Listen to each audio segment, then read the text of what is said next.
No, I've been working real hard. What are you doing? No, I'm working hard. No, it's the truth. I'm sweating and I'm all dirty and all greasy and grimy right now. Yeah, we got the new Mopar Collector's Guide. I don't like his marks in the front. Buddy, why don't you buy a real car? Oh! What's that look like? Sunroof motor? Just curious, I had given you some instructions. Hold it. Hi. It's Preston. I'd given you some specific instructions about some research on the 70 Challenger sunroof car. Have you got hold of the original owners? No. Have you found any data on it since the last thing, which was a phone number? No. Okay. Why? No reason at all. Sorry to interrupt you. I don't know what page you were on. Preston's still on the phone I'm sure or he's not. still there. There you go. You still there, Preston? I agree. Josh! The unburied dead, the unburied dead are coming back to life, are coming back to life. My name's Mark Warman. I'm Darren Kirkpatrick. And we get paid to bring dead cars back to life. We work with my best friend Royal and my son-in-law Josh. We search far and wide to find how a car was built, where it spent its life, and how it died. After that, we bring it back to look exactly the way it did on the day it was born.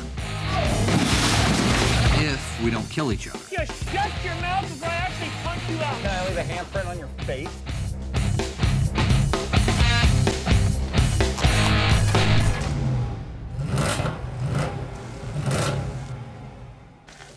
I knew last week was one of those freaks of nature that wasn't going to happen very often. We were riding pretty high, things went well, we got a lot done. I totally expect the complete opposite out of the Three Stooges this week.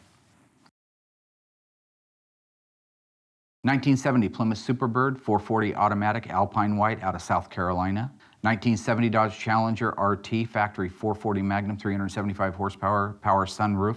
1970 AAR Cuda 346 barrel 4-speed lemon twist yellow. I also want to get the Daytona Charger up on the rotisserie and sent off to the Media Blaster. Now that we've got the drivetrain installed in the quadruple black 71 Cuda Phantasm car, I can get back to doing some research and history on the other cars. Josh!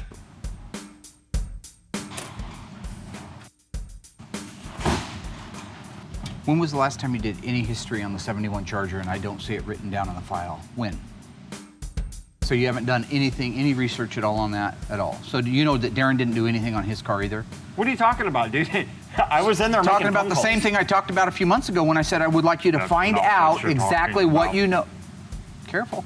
Don't get upset. What are you so Well, mad about? I'm pissed off because I asked you guys to do certain things. And I understand that you're not all that bright. And I understand that you're challenged. And I understand all those things. But if you can't do something, all I ask you to do is tell me you can't do it. But I did exactly what you instructed me to do, which was call these people who Yeah. own this car Okay, prior where to you. did you end it at? Oh, God. With the photo. well, My point is you exactly. haven't picked up and done anything since then. Okay, that's all I wanted to know. Well, hey, No, how about it's good. this? God, he's disgruntled. I come up and Darren's sitting in the car on the showroom floor, reading a magazine, talking to his buddy instead of doing the research on the cars like I've asked him to do. When I ask him to do something like that, I expect it to get done. I go out to find out if Josh has been doing his job. Absolutely not, he hasn't been doing his job. Why would he be? So I'll tell you what's gonna get their attention. I'm gonna run an ad online right now for a historian and somebody to help me with some of these parts and somebody to help me with some of the public relations. Because it's too much for me to do. They obviously don't care. And if it's gonna get done, it's gonna be up to me to hire the person and put them in the position to be able to handle it. That's tough on them. That'll be a cut out of their pay. And I'm happy to cut their pay. Today we have the 69 Charger Daytona on the rotisserie, loaded up on the trailer, and on its way south to Evelyn's Media Blasting in Roseburg. When we get it back, it'll be bare metal, and we'll be ready to start replacing panels.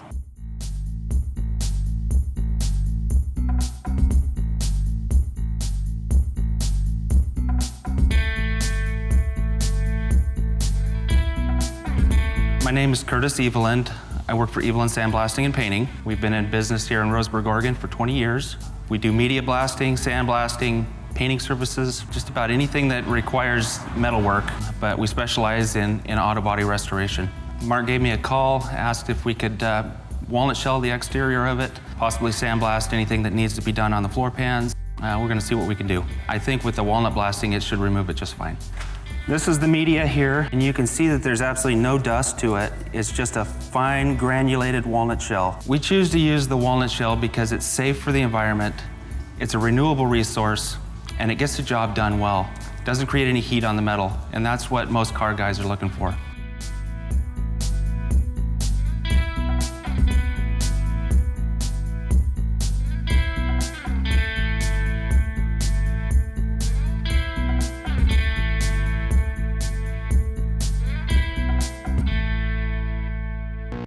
Hi. Hi. Now I'll give you 2 weeks. This car was built to go through a slalom course. Yesterday, Doug and Derek were working on putting together the new rotisserie system so we could put the Cuda on it. They didn't quite get done, but they're just wrapping up the last things on it now so they can get the Cuda installed on it and we can move it back over to the body shop for actual plastic filler and repair work. Meanwhile, Josh and I are going to start working on documenting the AAR Cuda that we picked up a while back. A lot of little detail-oriented things that are very unique to the Trans Am Challenger and the AAR Cuda, and it's time that he learned what those are. I'm actually really excited to see the difference between the 1970 AAR 340 6-barrel car and the 1970 383 car. The AAR Cuda and the TA Challenger in 1970. It's the only time they made them. They only made them for a few months, okay? I want you to be able to tell me how many months they made them for and what those months were. Okay. In 71, you saw these a lot. What is this? A sway bar. It's the rear sway bar. Now, here's one problem I got. See these drums? Yeah. Can you tell by looking at that drum if that's a 10 or an 11-inch drum? It's an 11-inch drum because of the fins, the cooling fins. Right. I believe, and you'll research this to be sure if I am correct, Okay. but if you got disc brakes, which was mandatory on all AAR and TA Challengers, which this has, you would have got 10-inch rear drums. Unless for some reason they did run the big 11-inch on the AAR and the TA along with the discs in the front because of the type of car that it is. I want you to count the number of welds. I want you to make a note of the piercing for the 4-speed, okay? And make sure that you, hang on. But that's the point of it. This is Mark. Since posting the ad online for the research assistant, I've received a lot of response. However, very, very few of the responses that I got had anything to do with the ad that I placed. One of the things about experience was we were hoping to have that in that arena where we had said, looking for experience. I would think that if I put an ad out that says research assistant wanted, must have experience, then that person coming in to apply might have, I don't know, I'm not thinking of experience. Okay, so Josh, working our way forward on the car, we've got the torque boxes, okay? You're familiar with these, they came on the convertibles, They came on the 440 Magnum, 446 pack, 426 ME, okay? They also came on the 346 barrel cars. They stiffened the unibody up by marrying the frame rails to the floors. That was the point of them. They call them torque boxes. Okay. Okay. The years that when something starts to get bad, it usually gets worse. On this, Right. hang on a minute. Hi, this is Mark. In the case of this, I'm trying to spend time with Josh, trying to teach him what to be looking for on the AAR. I also want to interview my new applicants, so I'll be right back. Where are you going? Customer, be right back. Listening to these guys drone on for hours about things that have nothing to do with restoring cars is a manager's equivalent of a rectal exam.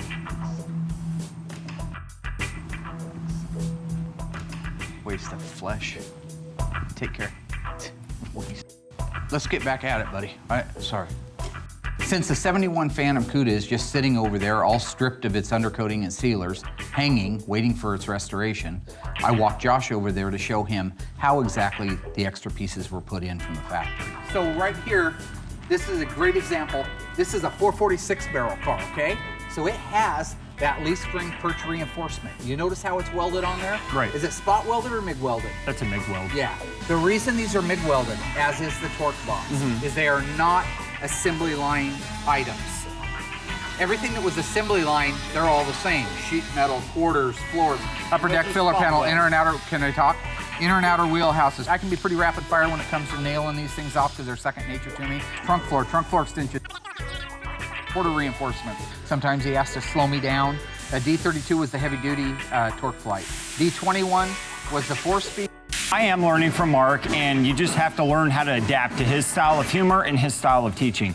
But he's very knowledgeable, and slowly but surely, I'm learning how to pick up on things. What kind of car would have a 6-barrel? The Plymouth would have a 6-barrel, and the Dodge would have a 6-pack. Very nice. Yeah. Here's your front heavy duty sway bar, mandatory with the AAR and TA Challengers, just like the rear one was. They wanted this car to handle. This car was built to go through a slalom course, okay? It was driven by guys like Sam Posey, who, by the way, is a friend of mine on Facebook. So don't try to. Hang on, let me write down. P-O-S-E-Y? Probably. We're not that Okay. close to friends. It's hard because he talks so fast, and it's hard for me to jot everything down. However, I did get a lot of good notes, so I need to get going and get my studying done, and hopefully I can make him happy. After interviewing all the other people that had came in for the job that had no experience, here comes Holly. Hi. Hi. Holly? Yes. Mark Warman? Nice to meet you. Nice to meet you. You got a minute? We'll sit down and talk. Wouldn't happen to be a E in that Holly, would it? No. No E. Go ahead and have a Thank seat. you. You bet. It was so refreshing to have her come in. I knew immediately she knew what she was talking about. She had the experience that was listed in the original ad. I think that's a great idea. I think you're going to be perfect for the job. These are all assembly benches. This is one of our assembly benches here.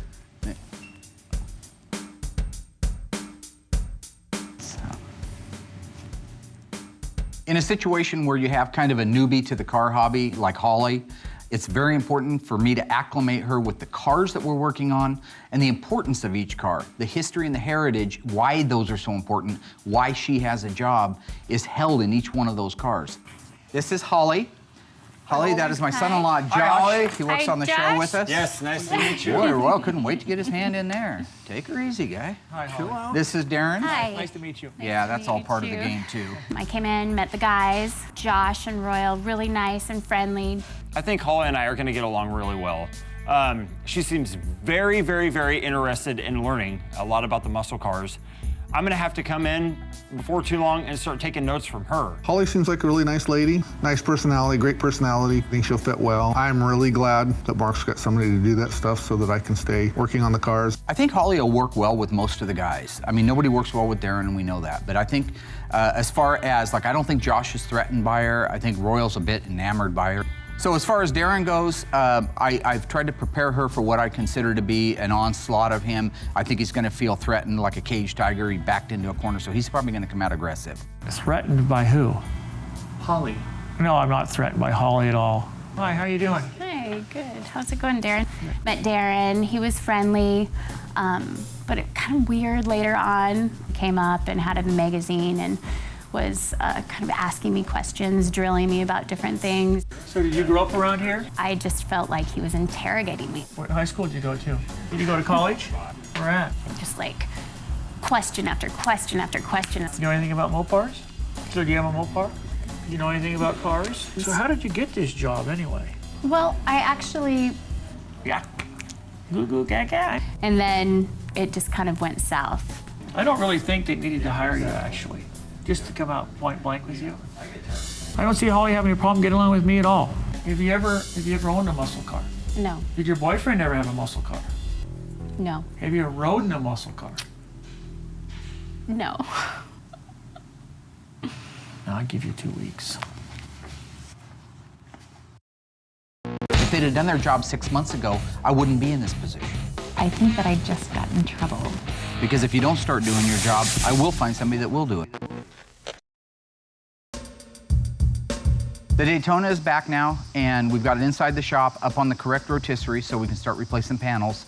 I'm rounding up the guys so we can get together, figure out exactly what parts need to be replaced, write down the part numbers so I can go in and order them. Okay, so the firewall looked to me like it was fine. Now that the Daytona is stripped, we can really see what all's wrong with it. It's always one of the things that you bite your nails a little when you send something out to get stripped because so much paint, so much epoxy, sealers, primers, Bondo, all kinds of things mask the true condition of the metal. Upper cowl panel, right down the upper cowl panel, because I know AMD's making those. Now that we have it back, we realize we have floors, trunk floor extensions, rear valance, a lot of sheet metal pieces that need to be replaced. The good side to that is companies like Auto Metal Direct make everything. Footwell right. You see this? That one's repairable, Mark. Footwell left. Want to leave it? So what I do is I make my own subframe connectors. I weld them to the floor of the car, and that'll give it the rigidity so that we can put it up on the rotisserie and dissect it the rest of the way. We have the subframe connectors put together on the Charger. They're all welded into place, so now the body can't move. I'm gonna move it back over to the body shop so they can start drilling out all the spot welds and removing sheet metal. Mark had taken me out to do some research on the yellow lemon twist AAR Cuda, and we were out there for about 2.5 hours doing research. Well, today, Mark really wants me to go in and start doing some research on all the parts that we went over. Holly's here today, so I'm gonna take it into my own hands to maybe see if Holly can do some research for me. I mean, isn't that why she's here? Hello, Holly. Hey, How are you? good. What you up to?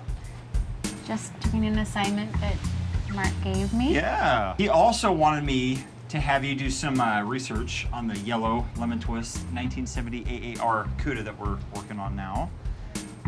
I'm crazy overwhelmed. Like, insane. Like, does he want me to get it done today before I leave? Right? So hopefully you can read my penmanship. I didn't consult this with Mark or anybody. I just figured I'd take it upon myself. Maybe she might get more information than I would. I don't know. I guess whenever you get a chance. Thank you so much, Holly. All right. All right, and if you need anything, feel free to let me know. Awesome. Josh. Thank you, Holly. Knee deep in codes and trying to figure this out, and I have another assignment. Yay. So now that we have the 71 Cuda lowered back down onto its original suspension and put back inside the assembly room, we can get the boxes opened up that showed up yesterday from AMD and start sorting out the parts for the 69 Charger Daytona and the 70 Cuda from Mark and Elena. Mark and I opened up packages today from AMD, and it was actually a lot of fun. You know, I was kind of stressing at first that him and I were going to be at each other's throats, but it was great. See, and this is one of the things that only AMD is doing right now, I noticed. The full quarter, this is exactly moose. That's what they called Tom Collins in the stand. M-O-O-N, that spells moose. I don't know how the hell M-O-O-N spells everything that he's been trying to teach me today. I don't know. I guess I'm gonna have to look it up or something. M-O-O-N, that spells Tom Collins. M-O-O-N spells terminology. It's not a tail light. How would you spell taillight? M-O-O-N, Mark. There we go. How would I spell Mark? M-O-O-N. There we go. Don't hit that glass. G-L-A-S-S, that spells moon. You watch way too much The quarter TV. skin only comes up to here. The full quarter comes all the way up to the factory splice line. So let's set it down over there behind you, back and to your left. JFK, man, don't you watch anything? No, I don't. I don't watch TV. Perfect. Oh, Charger rear valance. This is the lower rear With valance. the tail light holes in it too. There's tail light holes in it? Where? With the tail light holes. Where's the tail light holes? I don't see them. Look at you, it says light hole. Oh, yeah, it does say light hole. It doesn't say tail light hole. Josh is really learning well, and he's starting to get his lesson is right and how important it is, how very important it is. You can't just guess that it's a tail light. You have to know exactly what the part is and say the part correctly. These are backup lights or reverse lights. Tail lights actually are in those other little pieces I was showing you a minute ago. Okay. There you go, buddy. Okay. You know, he's teaching me, and I just need to learn how to get his sense of humor and put it with my own. Peekaboo. Upper deck filler beauty must. Plymouth Barracuda, 70 to 74. Let's go see if it works. Beautiful. Let's set that up. So this lip goes to the inside here. Okay. Like that. Perfect. Flawless. Put that with the Cuda stuff. Cuda. This is a Barracuda left-hand trunk floor extension, okay? So let's make sure it is a left-hand trunk floor extension. Here's the quarter panel up high, comes down all the way. This looks like a left hand. left hand. No, see these holes? Yeah. A lot of aftermarket ones don't have those holes because it costs a lot of money to make the stamp punch those out. They do it. Otherwise, we'd be doing it. You'd be doing it. So that's a phenomenal part right there. And the body plug kit, now would it Yep, come with enough to it would. put in there? Absolutely. Very good body plug kit, phenomenal. You're coming along, actually. I give you a lot of crap for it, but you're coming along. 20 years ago when I started restoring these cars, these parts weren't available, and if they were just not good. AMD, Auto Metal Direct, amazing. They're licensed by Chrysler. Chrysler believes that they will do a good job of replicating the panels so much that they give them the license to do it. And it proves in every single panel that we put on these cars. One of the things I like most about the new AMD sheet metal is that I can buy as little or as much as I need. In the case of our 70 Cuda, most of the interior floors were in perfect shape. It just needed a small section on the driver's side.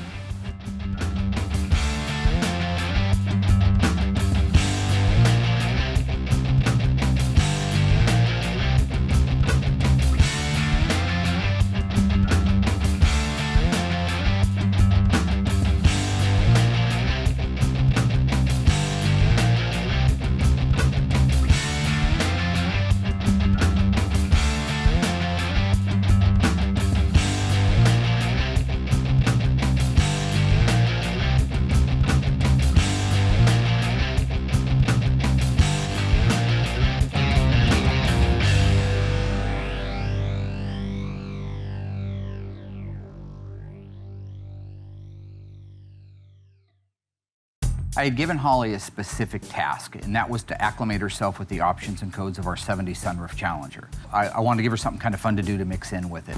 It's crazy. I'm trying to find these, the rear sway bar information on this 1970 AAR.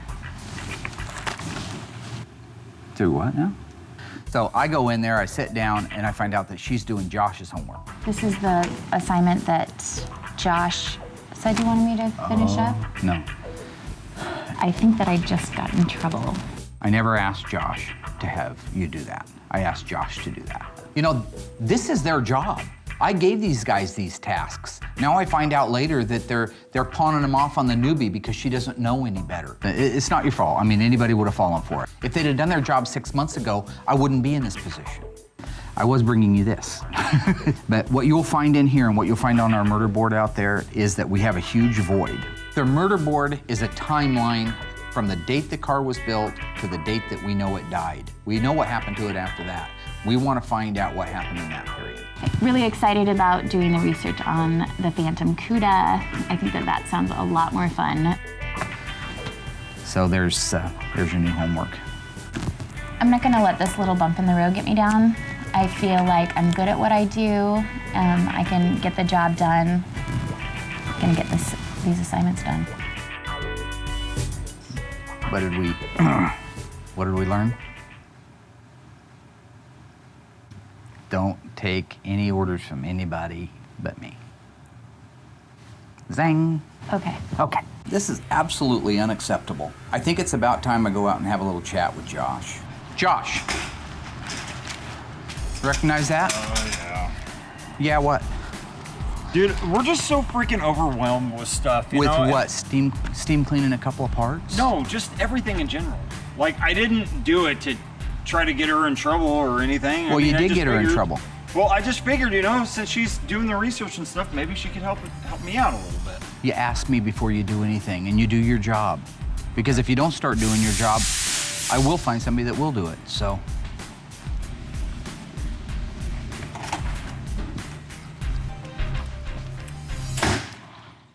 If Mark and Darren run her off, Mark will just go crazy on us. Got off to kind of a rough start. You're spilling gas, buddy.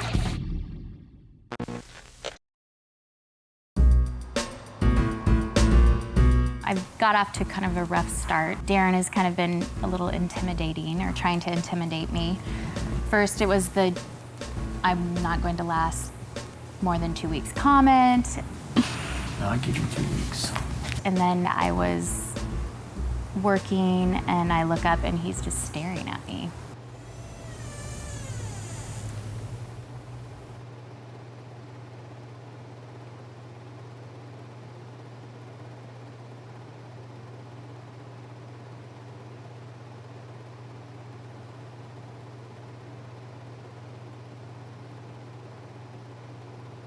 And then Mark was a little disappointed in me that I took the assignment from Josh. It's not your fault. I mean, anybody would have fallen for it, okay? But that is the law. So a little while ago, I went outside to get my wits about me, and Royal was outside and kind of gave me a little pep talk. Darren, don't take anything, Darren. Darren is to heart. Darren's just kind of, Darren's Darren. I saw Holly outside. She seemed a little distraught. I tried to cheer her up. Tried to tell her that Darren's game gets easier as time goes by. Yeah, Mark will throw a lot at you and kind of expect you to get it all. You know, I've known Mark since we were kids. The guy's very knowledgeable, very intelligent on all the cars and parts. But he'll go over it again later. He spoke really highly of you, so you made a real impression on your interview, so that's great. Mark needs the research done. He tried to get me to do it, and it's not my thing. I would rather be assembling the cars or disassembling the cars, you know, seeing a little production. I'm sure glad you're doing the research and I don't have to. I mean, I think the research is really cool. All the history is really cool. I just rather be on the cars. Yeah. I like hang in there. Thanks. See ya. So I think that everything is going to work out. If Mark and Darren run her off, then Mark will just go crazy on us, and nobody wants that.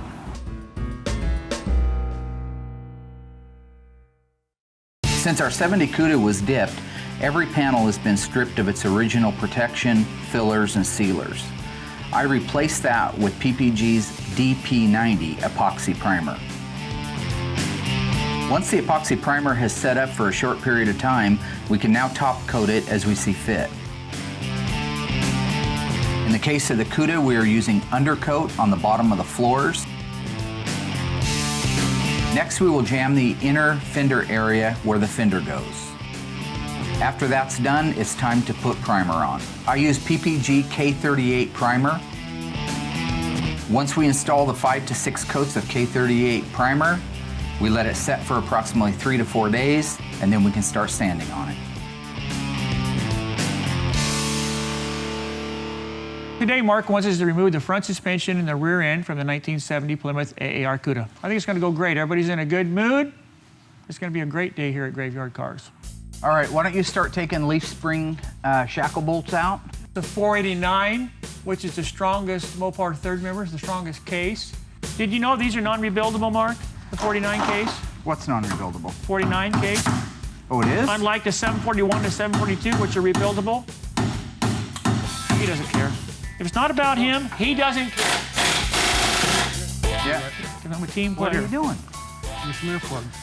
Oh, God, that's so strange. Royal's just turned so weird. I know he has. I think he's close to becoming a female. I have the earphones so I can protect my ears for my other job, which is mixing sound for our church. I don't want to ruin my ears like Mark. I guarantee you will never see me wearing funny muffs. That won't fit in there, buddy. Up in there. You stupid. I'm a nice person. Quit it. Not gonna let you bring me down anymore. I think it was Booker T. Washington who said, "I will let no man bring me down so low as to hate him." However, Booker T. Washington never worked with Darren Scott Kirkpatrick, so. Come on, Nancy. Why don't we put those back in? What's that? Shock bolts. Yeah. You got that, Alice? Yes, I do. Did your mother and father want a girl child or something? No, why? It's just the way you I have a sister. I know, but another girl then. Well, you want to see how hard this girl can hit? I want to keep this thing together and intact as much as possible so I can get it steam cleaned as a complete unit, and then I can mark down all of the assembly line markings. I want to document the crap out of this. This is a really original AAR. Alrighty. Hang on just 2 seconds. Oh, God. You hit me that one more time, I'm gonna knock you down. You think I purposely did that? Come on, Mary. Filling gas, buddy. Oh, no. Rayman's got to have it pour gas. That's part of the thing. Yeah. Is it got gas in it? Yeah. Well, somebody should have drained it. Stand there. Just bring it down here, set it right here. Quite a bit, dude. There's a quart in You wanna there. put that in your Jeep? Yeah, immediately all the transients start thinking that way. Is it impossible, Mark, for you to be nice? I mean, honestly.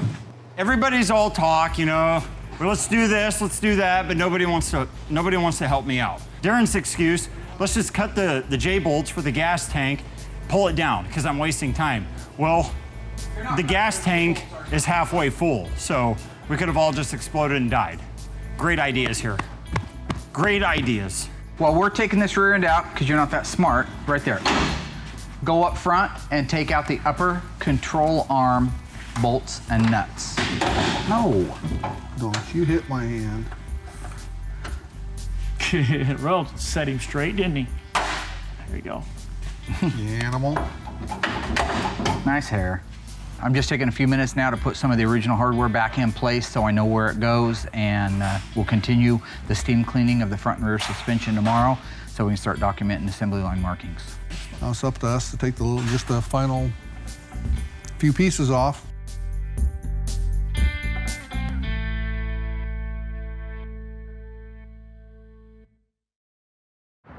So today, I was doing my research on the sunroof Challenger, and I was waiting to get some information back on it, and so decided to dig around a little bit on the 71 Cuda, and I came across a name. Immediately, I went to the murder board to see if it was there. I think I found something. It wasn't, and so I went to tell Mark. I'm positive he was a former owner. His name is I not on double-checked that it. board and it's not in this file. Nope. Gave him Dan's name, number. Mark's gonna take it over from here. So give me his number because I want to write it on the file. Okay. He seemed really excited. That's what I'm talking about. I think I did good. Thank you. Yeah. This lead that Holly's given me could be a major breakthrough on the history of our 71 Phantom Cuda. Hi, is this Dan? Hi, this is Mark Warman with Graveyard Carz. I learned in the past, if you snooze, you lose. So I want to get on the phone, get hold of this guy right away, and find out if there's something to this. This could be something very huge. Appreciate it. All right, have a great day. Thank you. Bye. Gonna send me a picture. He's got a Polaroid that he had rolled up in the bottom of his toolbox. It's all curled up. Of what I think is the 71 Cuda 446 problem. If that's true, it's one of the biggest pieces of missing time that we have that needs to be filled in. We have nothing from the day the car was made until about 1977.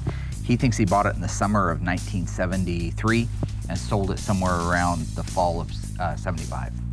So, it's cool. Holly rocks. It was my responsibility to get it He done. was just graduating high school. What's the deal with you guys in Holly? It was looking a lot better last I saw it. So today I'm getting ready to take apart the axle on the AAR, and I was taking pictures.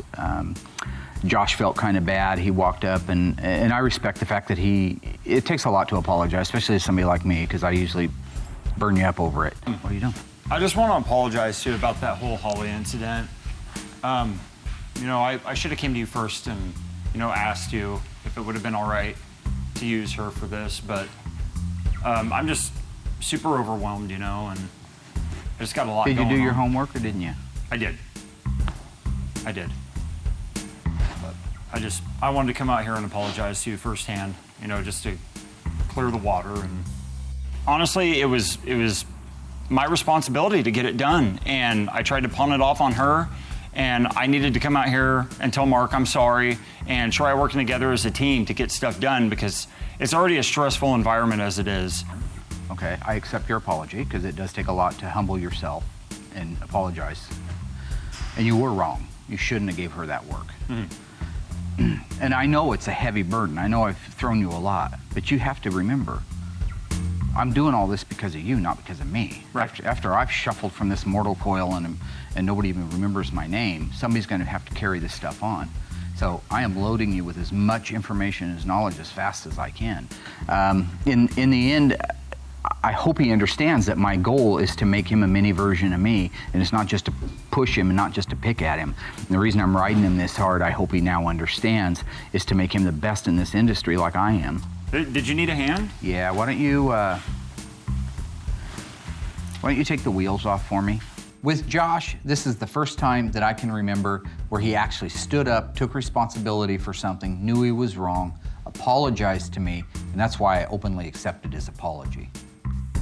Why don't you get the 1/2-inch breaker bar out of the drawer in there so we can break these things loose. Okay.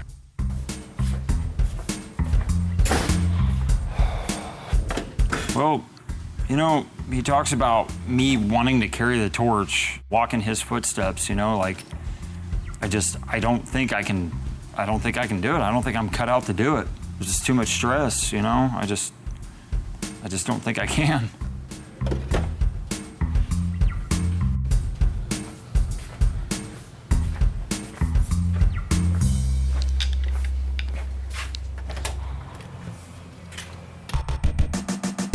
So see, the only thing I haven't been able to make out, because the picture, he was saying that this is all curled up on the ends.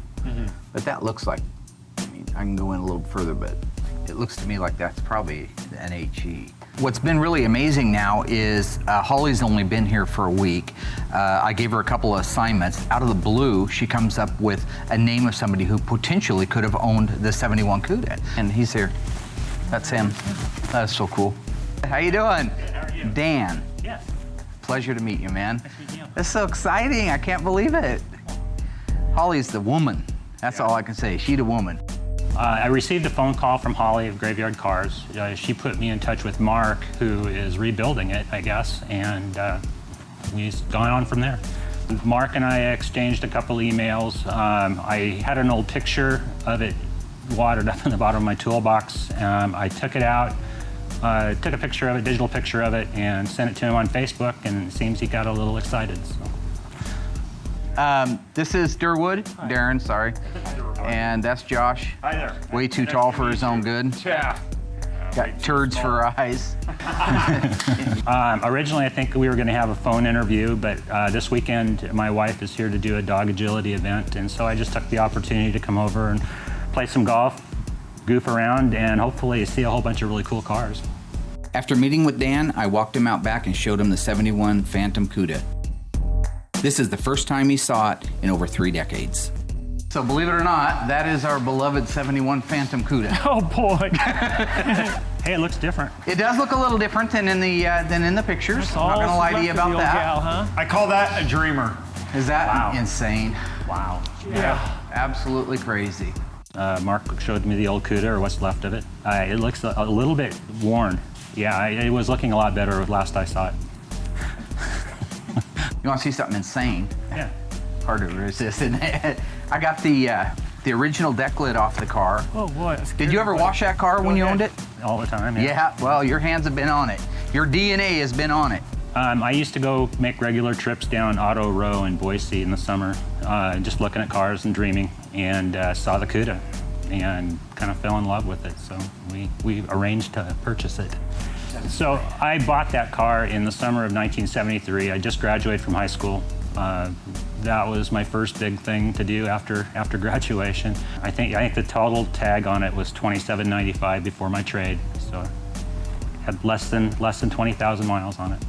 Drove it around for about a year and a half, maybe almost 2 years, but had my eyes set on a 69 GTX and eventually sold it to another guy and bought the GTX. Hey, Dan, can I ask you a question? Sure. Was this body work done prior to when you got it? Do you know? Do you remember having some body work and a dent in the door when you got it or anything? No, I don't. Do you remember the front edges of the fender being cut to make room for the tires? I don't remember that either. When you got the car, what tires and wheels were on it? The stock rally wheels. Oh, they were. They were. Oh, With the yeah. chrome spokes? Yeah. Or the, oh. Black with chrome spokes. So who put the appliance on it? That's where'd So you it get had them? magnums on it then? It had magnums. And this is something I would have never been able to know if I hadn't got to Dan, was what wheels and tires were on it. In 1973, when he bought the car in the summer of 73, it had the Magnum 500 wheel. I would have always assumed that car would have had the 15.7 Rally wheel. It was a very popular wheel in the day. It was a heavy car. I would have expected that. The problem is all I have is the fender tag and not the broadcast sheet. Wow. 14-inch Magnum. See, with the Chrysler, if you got the broadcast sheet, you know what wheel and tire it had. The fender tag will tell you the motor, the transmission, the rear end. It'll tell you the colors. It'll tell you the seats. But it avoids certain little things like that information. So if in summer of 73 it had Magnum 500s on it, I've got a reasonable guess that car started life with Magnum 500s. That is great. So I don't have the nomenclature from Chrysler that would have told me what wheel it had. I could have only assumed it. If you look in our artwork, you'll see the 15.7 Rally because that's what we thought it had.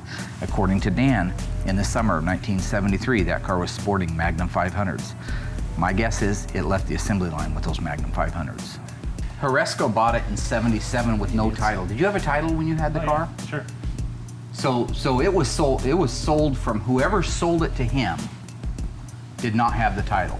So once Dan got here and I showed him the photos that I had, we spent some time on the murder board showing him the gaps that we had filled in and yet the ones that were still out there. We had looked at some of the original photos of it that were taken the day after it was wrecked and the photos shortly after what I believe is when he owned it back in 77. It is neat to see this whole history of a car from its birth to its reported death and maybe have some sort of a small little feel for a little part in that somewhere. Holly did great. In this puzzle that we're trying to piece together, there's always going to be missing pieces. Holly, Holly, Holly.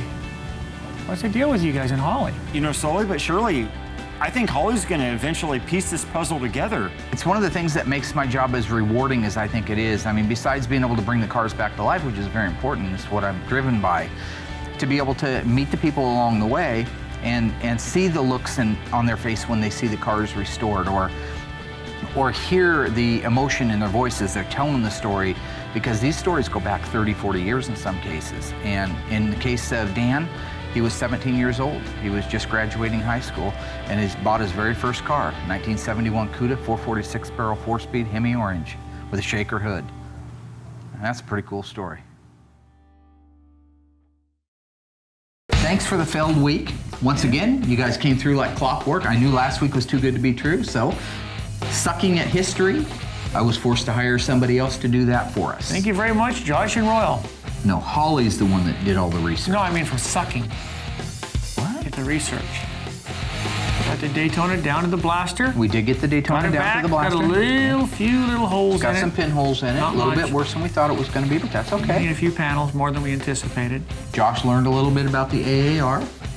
Okay, so now he's a little bit more adept, a little more markish on that area. You're welcome. We also got the front and rear suspension out of the AAR Cuda, which is very important, so that we move it down and have the media blasting done on it.